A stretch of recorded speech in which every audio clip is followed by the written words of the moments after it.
Sælt eru fólkið og velkomin með mér í Glettur. Já, og gleðilegt sumar. Það er eins gott að gleyma því ekki því að ég ætla rétt að vona að sumarið sem nú fer í hönd verði okkur gott, hlýtt og notalegt. En ég er staddur á Seyðisfirði. Þetta er oft nefndur heimabær Inga T. Ef við ekki að heyra eitt lag eftir Inga T. áður en við höldum lengra. Gjörðu þið svo vel.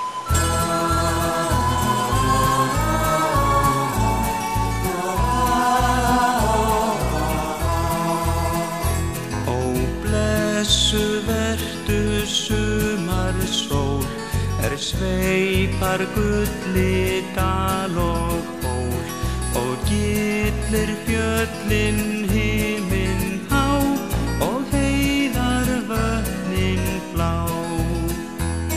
Nú fossar lækir funnir ár, sér una við þykilda hár.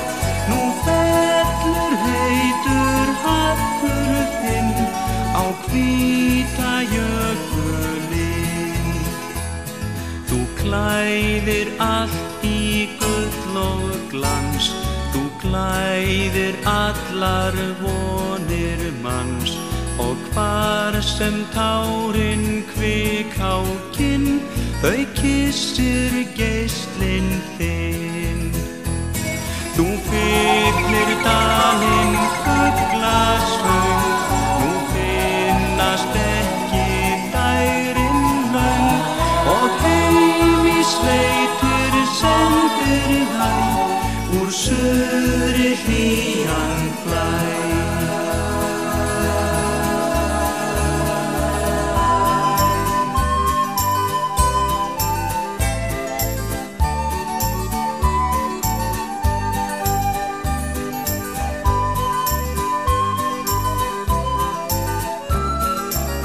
Já, það er sumardagurinn fyrsti í dag og maður finnur það hérna á Seyðisfirði að það er komið svona sumarfílingur í mannskapinn.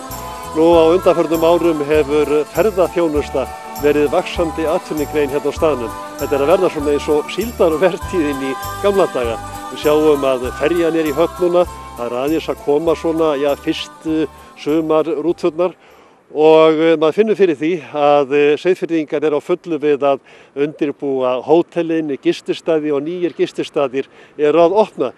Ég varst til dæmis á 2 ný hús á leirunni rétt ofan við ferjuhöfnina og þar var hótelhaldarinn í þönum við að mála gólflista þegar okkur baða gardi. Við skulum kíkja inn í þetta nýja gistihús sem er rétt að verða tilbúið og í hliðina er annað sem er tilbúið. Við skulum kíkja þarna inn. Þú ert að, kallaði maður þetta ekki að lakka lista? Jú, ég er að mála gólflistana sem eiga að fara reyndar inn í hina íbúðina, sko. Þessi íbúð á ekki að vera klár fyrir í júlí, en hin íbúðin þarf að vera tilbúin núna í miðjan maí. Og verður það. Og ertu þegar búin að bóka fyrstu gestina? Já, það er hérna, sko, í maí, kringum 15. maí, þegar ég held að séu allir gistihúseigendur sem ekki eru komin að keppast við að klára fyrir þann tíma. Þá er hérna heljarinnar Lionsþing, landsfundur held ég, Lionsmanna. Og ég held að þá komið sko milli 200 og 300 manns í bæinn. Og þeir eru sem sagt, ég er búin að leigja út þessa íbúð og hitt húsið. Þannig að nú ert að keppa við tímann. Við erum svolítið að keppa við tímann, já. En þetta verður allt í lagi, sko. Ég er orðin bjartsýnni núna eftir að maðurinn minn fór að smíða stigann upp á loft hinum megin. Þessi hús hjá okkur eru búin að vera draumur minn síðastliðin 7 ár. Já, loksins að rætast. Já, við bara ákváðum, sko, við erum búin að gera, ég held við höfum sótt þetta tvisasinnum til bæjarins, sko, á síðastliðin 7 árum. Þið steyptuð húsin upp? Já. Húsin eru steypt upp bara frá grunni. Síðan eru búin að klæða þau bæði utan og innan? Já, síðan eru þau klædda innan, allir útveggir klæddi með panel að innan og bara viðarklæðning að utan. Og það var alltaf hugmyndin annarkvort að vera með viðarklæðningu eða bara bárujárn. Af því að við erum hér á vernduðu svæði. Tekjum við eftir því þegar maður gengur hérna þetta er svolítið í gamla stílnum, svo kallar ömmupanel og þetta er eins og komin í gamalt hús. Já. Þú sér það betur þú kemur inn í, ef þú vilt koma inn í nýju húsin, þá þá sérðu það betur, já, þetta bara gert þannig. Það var náttúrulega engin skylda að hafa þetta þannig að innanverðu, en bara ég vildi, ég alin upp í gömlu húsi, sko. Og mér finnst þetta sjarmerandi stíl og ég held að það hafi verið okkar gæfa, að vera aðeins með þetta öðruvísi heldur en allir aðrir. Vegna þess að ferðamenn sem koma hingað til mín og gista hjá mér, þeir eru mjög ánægðir. Ég meina það mikið ánægðir að ég fékk umsagnarverðlaun eða viðurkenningu booking fyrir þessa örfáu mánuði sem ég var með opið á síðasta ári og einkunnin hefur nú hækkað síðan þá, þannig að ég er ekkit roðalega gráðug að sýna hana, einkunna sem fékk verðlaun fyrir. Þannig að fyrstu viðbrögð gestanna eru góð?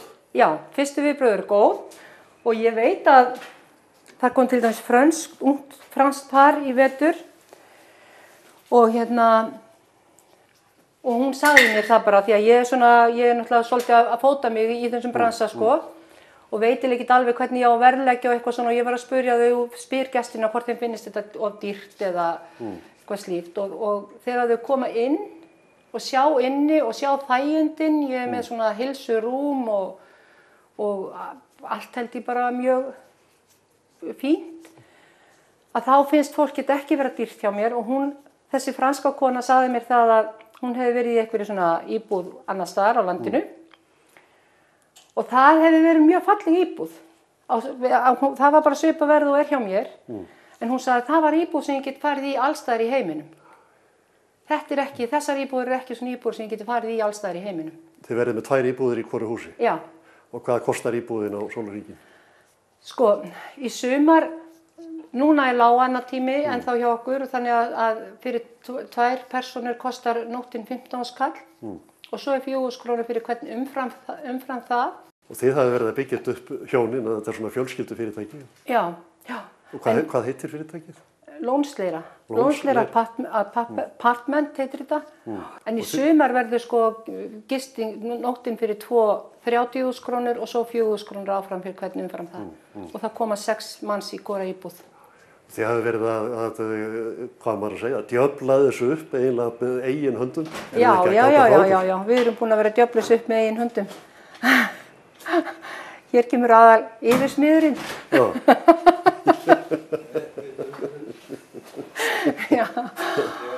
Já, við erum bara búin að vera að djöfla þessu upp með eigin höndum og eiginlega svolítið á gamla mátan, finnst mér.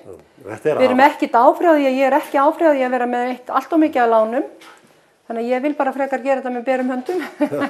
Þetta er alveg að hafast. Já, við erum að komast alveg yfir og munum alveg gera það. En það er svolítið sorglegt að framkvæmd sem þessi, ef hún væri í Reykjavík eða Suðurlandi, eða eitthvað annars þar á landinu, þá er hún metin á minni með 120-30 milljónir. En matið hjá okkur á þessu er ekki nema 50 milljónir og þá báðum húsunum sko. Af því að við erum á Seyðisfirði? Af því að við erum á Seyðisfirði. Ég reikna alveg fastlega með að þetta væri hærra mat líka ef þetta væri upp á Egilsstöðum. Því að íbúðaverð á Egilsstöðum er bara töluvert hærra en hér. Svona er lífið á Íslandi? Svona er lífið á Íslandi. Ég segi bara gangi eitthvað vel og til hamingju með húsi. Takk fyrir.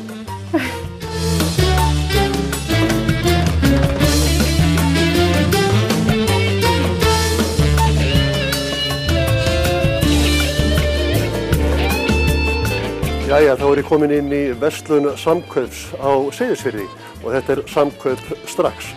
Og þetta er svona eina dagvöruverslunin á staðnum þannig að hér þarf allt að vera til. Hérna er til dæmis, buxur og vesti og brók og skór jafnvel og nýju sokkar og svo er garn, léttlopi og lopahespur og bara nefndu það. Hér þarf helst allt að vera til þess að fólkið sé ánægt.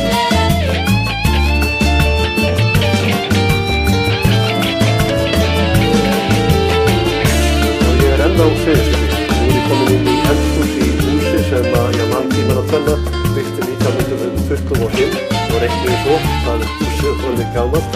Ég kann alltaf verða inn í svona gömlum húsum, það er sálíðum. En hér býr ungt fólk og það er greinilega verið að taka til hendinni, endurbæta þetta gamla hús og færa það smátt í sparifötin. Nú, húsmóðurinn hér, dæmigerð seyðfisk húsmóðir skulum við segja, reyndar ættuð ofan að Héraði úr Vallanesi hún Þórunn Eymundsdóttir, en hún talsmaður hóps Seyðfirðinga sem vill reyna að fá einhverja betrumbætur í verslunarmálum á staðnum, fá ódýrari verslanir. Eins og staðan í dag, að þá meginþorri Seyðfirðinga í rauninni, fólk keyrir bara upp í Egilsstaði og verslar þar í Bónus, sem væri nú bara gott og blessað, og hér höfum við nú bara þessa mjög dýru verslun sem að væri þá bara svona ef eitthvað vantar upp á. Nema hvað við búum náttúrulega við það að við erum nánast inn í lokuð hérna, góðan part vetrar og erum þau svona að keyra yfir heiðina einu sinni í viku til þess að versla í matinn. Í alls konar veðrum, haldandi úti dýrum bifreiðum, brennandi óskaplega miklu eldsneyti og leggjandi líf og limi í hættu til þess að versla á viðráðanlegu verði. Og þar að ekki það að þinna ósonlagið í leiðinni? Jú, minnst ekki á það. Já. Nú, þetta eina dagvöruverslun sem í bænum, sem Samkaup strax. Já. Og þau þurfa þá, sagði með verslunarstjórinn að það væri vandasamt að eiga nánast allar vörur sem bæjarbúar og ferðamenn líka gera kröfur Standaðu sig ekki þokkalega í því?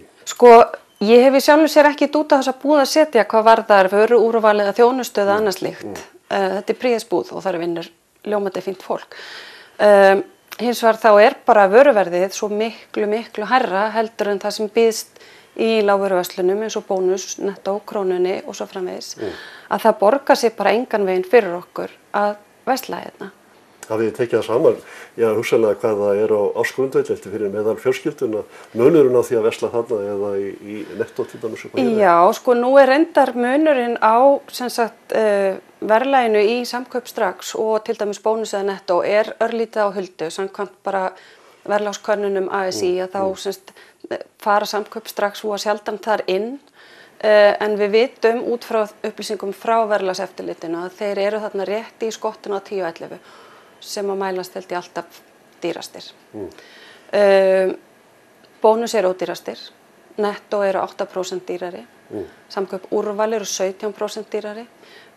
Mig grunar að Samkaup strax sé svona í kringum 30% dýrari heldur en Bónus og þá náttúrulega farin að tala tölur sem að bara það leggur enginn í. Þá þetta 20.000 fyrir fjölskyldu. Þetta bara 100.000 ársgrundvelli sem að munar þarna sko. Nú veit ég að þið hafi leitað til Samkaupskeðjunnar, spurningum hvort að þeir vilja setja upp útibú frá Netto-búðinu sinni á héraði hérna eða sennilega opna nýja Netto-búð. Hverjir eru undirtektir? Það sem að við höfum náð að ræða við forsvarsmenn Netto og Samkaupa, það hafa bara verið ágætis upplýsingar sem við fengið hjá þeim. Okkur hefur enda gengið bara óskup erfiðlega að ná saman mér og honum Ómari Valdimarsinni, framkvæmdastjóra Netto. Þannig að ég vona að við eigum eftir að eiga meira samtal þetta mál. Þeir að sjálfsögðu eru með einhverja forsendur fyrir því hvernig þeir reka sínar Netto-verslanir og hvar þeir setja niður hvernig verslanir. Það ekkert prinsipp fyrir okkur að fá Netto.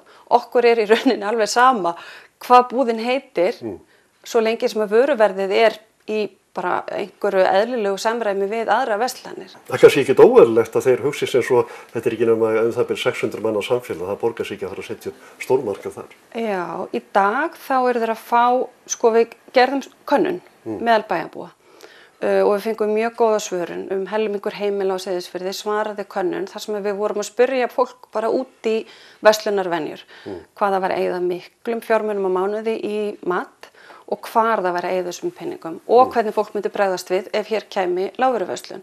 Og niðurstaðan úr því var í rauninni svo að það fara allir upp í héraðið og versla í dag. Seyðfirðingar eru að eyða kannski svona 190 milljónum á ári í mat. Þetta náttúrulega frekar svona góð skekkjumjörk sjálfsagt á þessari tölu. Af þessum 190 milljónum fari í dag svona 40 í þessa búð hérna. Ef við fengjum verslun hér þar sem að verðlagið væri þannig að við kæmum út í sama stað með því að sleppa því að keyra yfir heiðina því að það kostar alveg heilan helling, þá myndi meginþorri Seyðfirðinga flytja sín matarinnkaup hingað og hætta að fara í Egilsstaði einu sinni í viku og gera stórinnkaup sem myndi breyta þessum 40 milljónum sem að þessi tiltekna verslunarkeðja fær í kannski svona 150, 60, 70 Þannig að þeir í rauninni fengju megnið af okkar matapeningum og það það sem að við höfum fram að bjóða. Við höfum bara okkar matapeninga fram að bjóða og við erum bara tilbúin að gefa þeim sem tilbúin að reka hér verslun með almennilegu verðlagi þessa peninga. Það snýst málið. En í það minnst að þú vilt meina að þeir tapi milljónum í veltu með því að halda vöruverðinu svona hátt? Já, sko heimamenn versla afar lítið í þessari búð, nú þegar. Þannig að maður spyr sig bara hverjar eru forsendurnar fyrir því að halda henni út yfir höfuð. Af því að meðan þessi búðir hérna þá eru kannski Seyðfirðingar heldur ekki að fara að opna sinni eigin verslun. Auðvitað, ef við ætlum að vera með róttæk þá væri náttúrulega eðlilegast að Austfirðingar myndu sameinast að opna bara sína eigin matvöruverslun sem geti þá verið hérna á öllum þessum stöðum á Austurlandi. Það er kannski helst að erfitt að reka búð sem er bara á einum stað, en það eru þó dæmi það og Norðfirði er matvöruverslun sem er bara rekin af Norðfirðingum, bara ein stök verslun. Þessi keðjuvæðing er náttúrulega dálítið leiðileg og hún kemur mjög illa niður á svona litlum stöðum. Hér í eina tíð var til kaupfélag héraðsbúa upp á Héraði. Það er ekki í rekstri lengur, það er reyndar til einhvers staðar á pappírnum og þetta kaupfélag var með útibú hér vítt og breitt Austurland, meðal annars þetta niður á Seyðisfirði. Er kannski að myndast vakning meðal Austfirðingum að stofna eitthvað í líkingu við kaupfélagi sem að síðan yrði með verslanir vítt og breitt Austurland? Það er spurning. Það bara er hægt að senda út þá það kall, hver er tilbúin til þess að ganga í það mál. En á meðan að við höfum bónus og krónuna og nettó, þá held ég að það fari langflesti þangað. Þú keppir í rauninni ekki við það verðlag sem einhver lítil verslun eða nokkra verslanir. En þeir hins vegar í rauninni ætti þeim bara að bera siðferðislega skylda þá til þess að veita betri þjónustu þessum litlu stöðum. Þú ert kannski að kalla eftir því hvort það eru til einhverju hugsjónamenn á Austurlandi í líkingu við gömlu kaupfélagsmennina sem stofnuðu kaupfélag vítt og breitt landi sem eru tilbúinir til þess að stofna eitthvað í líkingu við gamla kaupfélagi þannig að verslun komi aftur heim í hérað. Já, ég er til að vera með í þeim hóp.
Nú er ég búinn að koma mér fyrir hérna á gistihúsinu á Egilsstöðum. Hérna er afskaplega notalegir salir og hér er sagan upp alla veggi. Sveinn bóndi, stórbóndi hérna fyrir aftan okkur, málverk eftir Öllig sýnist mér og svo er hér fráleikur Lagarfljótsbrúna og Lagarfljótsorminn sem sigldi hér á fljótinu forðum daga. En sessunautur minn hér er einn af viskubrunnum Fljótsdalshéraðs, Þorsteinn Bergsson, bóndi og hann er þýðandi þar að auki. En Þorsteinn er einn úr liði Fljótsdalshéraðs sem hefur keppt í útsvari á sjónvarpsstöð sem frá mínum bæjandir er út á landi, sem sagt Ríkissjónvarpið, í skemmtilegu þætti sem heitir Útsvar. Og já, Fljótsdalshérað hefur vakið athygli í vetur, þeim hefur gengið vel. Það er eins og Þorsteinn sé svona til viskubrunnur í liðinu. Ég ætla aðeins að heyra í honum hljóðið fyrir úrslitakeppnina sem er á föstudagskvöldið. Það ert ekki komið með svolítið fiðring í maður fyrir úrslitin? Jú, þetta nú svona svolítið, það komið svolítið spenna í mann svona þegar maður að hugsa til þess. Eru þið að undirbúa ykkur eitthvað, það hefur verið að æfa? Nei, það hefur nú eiginlega verið svo mikið að gera hjá okkur öllum að við höfum ekki haft nokkuð tími í það í þessari viku, sko. Spurning hvort við náum að hittast eitthvað fyrir sunnan, það væri helst þá. Það er nú svo sem voðalega lítið hægt að undirbúa sig fyrir þetta svona spurningarnar, það er þá helst leikatriðin sem við höfum verið að aðeins að reyna að búa til einhvers konar fléttur fyrir. Það er vissu spurning hvað má ganga langt, sko. Það má til dæmis ekki vera með bókstafi eða neitt svoleiðis, sko, en við förum sást alveg að línunni. Nýtið ykkur það sem leyfilegt. Já. Ég man að móðir mín þegar ég var að alast upp og hún ætti hérna héraði, hún sagði gjarnan að héraðsmenn, þeir gáfuðustur sem fyrir fyndust á landinu og tónu reyndar jafnir fram líka að þeir voru þeir fallegustu. Stefán heitinn Jónsson hélt nú fram líka að Austurlandi væri vitsmuna nýting landsmanna best og ég hef nú svona eiginlega sveiflast áltið til í trúnni á þá staðhæfingu. En já, en það er oft gaman, það eru margfróðir á héraði og gaman að tala við marga. Ég hjó eftir í síðasta þætti að þú tókst fram að þú værir reykvíkingur í báðar ættir. Já, mér fannst nú svona rétt úr því að þetta talið snerist að ættfræði að það kæmi nú fram að ég er lítt skyldur Austfirðingum og forfeður mínir koma annars vegar úr Borgarfirði og Mýrum og hins vegar bara Lásveitum Suðurlands en voru búin að vera í Reykjavík einu af 2-3 kynslóðir eins og gjarnt er nú marga Íslendinga. Þú kemur hingað austur svona á mótunar. Já, það er nú óvægt að segja því að ég var ekki orðinn ársgamall, sko, þegar ég kom austur á hérað og síðan hef ég alltaf búið fyrir austan, annarkvort á héraði eða í Vopnafirði. Varst hér á völlunum, fram eftir barnsaldrinum? Já, svona fram á 8. ár þá flutti ég alfarinn í Vopnafjörð og var þar þangað til ég byrjaði í menntaskóla, þá var vildi ég fara í Egilsstaði og byrjaði þar fyrsta ári sem sá skóli var starfræktur 1979. Hvenær ferðu svo að búa á Unnahúsi? Það var nú það var árið 1996, þá var ég nú búin að ljúka búnaðarnámi á Hvanneyri og fór þar í framhaldsdeildina sem að núna myndi heita Landbúnaðarháskólinn væntanlega og lauk þar háskólaprófi og gerði síðan ráðunautur hér hjá Búnaðarsambandi Austurlands í nokkur ár. En svo bara langaði mig alltaf að fara út í búskap og sótti ábúð á jörðinni þar sem ég er í dag, sem er ríkisjörð, Unnahús, fekk hana. Þá fluttum við bara í sveitin og verið það síðan það er orðið meira en 18 ár. Sauðfjárbóndi? Já. Margt fé? Nei, þetta telst nú bara svona gullari, ég er með rúmlega 300 fjár. Og þar að ekki að vinna við þýðingar? Já, það hefur nú stundum verið dálítið mikið, sko, og stundum gefið af sér töluvert meira en búskapurinn, en það er nú svona það hefur verið heldur lítið núna undanfarið ár. Nú, förum aftur á spurningakeppninni, lið ykkar á Fljótsdalshéraði hefur vakið athygli. Já, það er Eyjólfur Þorkelsson, sem er læknir hér á heilsugæslustöðinni og Björg Björnsdóttir, sem vinnur hjá Austurbrú. En rótgróinn héraðsbúi, en Eyjólfur er hálfur borgfinningur og hálfur seyðfinningur. Er það ekki ágætt blanda? Já, það virðist vera. Já, hann er greinilega margfróður og ekki síst svið það sem ég er ekki sterkur. Hvernig skiptist það? Hvar er þú sterkur og hvar er hann? Ég hugsa sko að sem sagt ég er ekkert mjög fróður dægurmál eftir svona 1990. Það er að tónlist, kvikmyndir og svoleiðis menningarmál eftir þann tíma ég hef fylgst afar lauslega með því. En sem sagt minn styrkur er kannski helst náttúrufræðin og sagan og þá eldri bókmenntir kannski. Þú tekið eftir því að þú þekkir til dæmis fugla virðist vera úttóin. Já,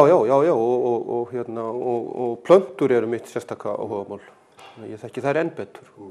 En það virðist eins og dómarinn sé hættur að nota slíkar spurningar þegar þú ert á sviðinu. Já, ég misti það nú einhvern tímann út úr mér þegar ég var að keppa hér fyrir margum árum að það hefði verið latneska nafnið sem að hjálpaði mér í kynni allt svoleiðis, sagði ég. Það er nú kannski verið orðum aukið en ég samt þekki þau allvel og hefði betur látið þetta ósagt. Nú lið ykkar héraðsmanna hefur vakið athygli, þeir virðist ná vel saman og ykkur hefur gengið vel. Hvernig, manstu þetta saman? Ertu með eins konar límheila? Já, ég með svona hálfgerðan límheila sko, sem virkaði mjög vel á yngri árum, en ég held að sé nú eitthvað farið að þorna límið sko. Þannig að það kannski tollir ekki alveg eins vel það sem ég les núna, en ég las feiknarlega mikið svona á árunum 15 til 25 ára og það virðist nú bara tolla mjög vel. Sjónum minni kannski? Já, ég hef alltaf verið með til dæmis sko svona stafsetningarforrit í hausnum, þannig að ég hef aldrei þurft að hafa fyrir því að vita hvernig orð eru skrifuð, það bara einhvern veginn sjálfvirkt. Ég man eftir því að þegar ég byrjaði í barnaskóla þá tók ég svona gamni stafsetningarpróf sem það var ætlað þá held ég landsprófi og ég var með 2 villur og ég var óskaplega svekktur yfir því. 8 ára gamall. Nú líður að ögurstundu úrslitakeppnin á föstudagskvöldið, þið mætir Reykvíkingum. Hvernig líst þér á? Ertu bjartsýnn? Mér líst ágætlega á það. Það eru hvað 4 ár síðan að Fljótsdalshérað komst í úrslit, hef ég maður rétt? Já. Þá töpuðu þið? Já. Þá lentum við á móti liði Grindavíkur sem var alveg á fljúgandi siglingu og höfðum ekki róð við þeim. En þetta ekki bjartsýnn? En nú erum við bara vonast til siglingi sé okkar. Jú, ég er sæmilega bjartsýnn. Finnið þið fyrir svolítið pressu hjá heimafólki? Já, hún nú einhver orðin. Já. Ég var til dæmis á fésbókinni í gærkvöldi og þar var nú eitthvað vart við þarna, já. Er það ekki bara jákvætt? Er ekki hvatning? Jú, það er bara hvatning. Er ekki bara vona að héraðsmenn liggi á bæn ykkur til heilla og sendi ykkur hugskiti og svör við þeim spurningum sem þið hafið ekki svör við? Jú, það myndi koma sér ágætlega ef við erum nógu næm til þess að ná því. Kannski rétt í lokin ein 15 stiga spurning. Hvenær var Lagarfljót fyrst brúað? Það held ég að hafi verið árið 1905. Hvað var brúin löng svona cirka? Já, ég skal ekki alveg segja hvað fyrsta brúin var löng, en svo brú sem að ég fór fyrst yfir, sem er rétt fyrir 1970 og hún var 307 metrar í maður rétt og svo fyrsta hlýtur að hafa verið eitthvað svipað löng því hún var á sama stað. Nú hlýtur Björg að hafa sagt þetta er rétt. Já. Er hún svo til stýrimaður í liðinu? Já, ég hugsa mig að segja það sko, að hún hefur til dæmis svona alveg tekið að sér öll framkvæmda atriði eins og svona útvega gjafir handa andstæðingunum og eitthvað svona og staðið svo feikilega vel í því. Þannig að já, ég held að mig segja hún sé svolítið liðstjóri. Það segir bara gangi ykkur vel. Já, þakka þér fyrir.